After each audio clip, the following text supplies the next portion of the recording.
سورہ مدثر کی ابتدائی آیات کے بعد وحی پے در پے آتی رہی۔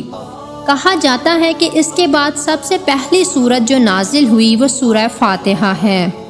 اس میں اہل ایمان کو حمد اور دعا کا طریقہ بتایا گیا ہے۔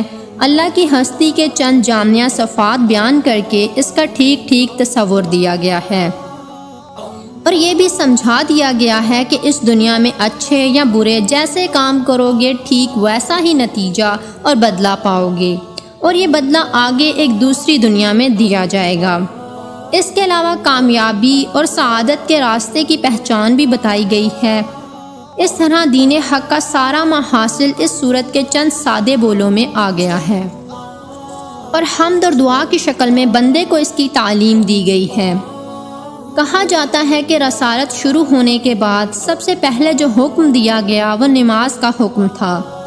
حضرت جبرائیل علیہ السلام نے تشریف لا کر نماز اور وضو کا طریقہ بتایا اور صبح اور شام 2 رکعت نماز پڑھنے کا حکم دیا۔ یوں مکمل طہارت اہل ایمان کی علامت ٹھہری۔ سورہ فاتحہ کو نماز کی اصل اور تسبیح و حمد نماز کے اوراد و وظائف قرار پائے۔ اب نماز ہی اہل ایمان کی اصل عبادت تھی جو انہیں قائم کرنی تھی۔ اس کے لیے وہ نظروں سے دور جگہوں کا انتخاب کرتے اور کبھی کبھی وادیوں اور گھاٹیوں میں بھی چلے جایا کرتے تھے۔ اسلام کے ابتدائی دنوں میں نماز کے علاوہ کسی عبادت یا امر و نہی کا پتہ نہیں چلتا۔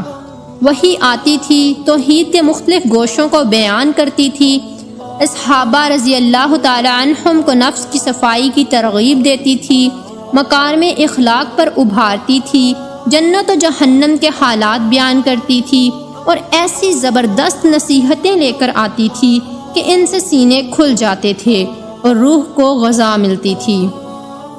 ادھر رسول اللہ صلی اللہ علیہ وآلہ وسلم بھی کتاب و حکمت کی تعلیم کے ذریعے سے صحابہ اکرام رضی اللہ تعالی عنہم کو یکجا کرتے، انہیں دلوں کی صفائی، اخلاق کی پاکیزگی، معاملات کی سچائی اور نفس کی عفت کی ترغیب دیتے، تاریکیوں سے نکال کر روشنیوں میں لاتے، صحیح راستہ بتاتے اور اللہ کے دین کو مضبوطی سے پکڑنے، اس کی رسی کو اچھی طرح تھامنے اور اس کے معاملے میں ثابت قدم رہنے کی تلقین فرماتے تھے۔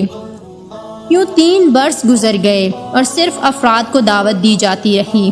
مجلسوں اور محفلوں میں کہیں علانیہ تبلیغ نہیں کی گئی، لیکن قریش کو اس کا علم ہو گیا اور بعض نے اس پر تنقید بھی کی۔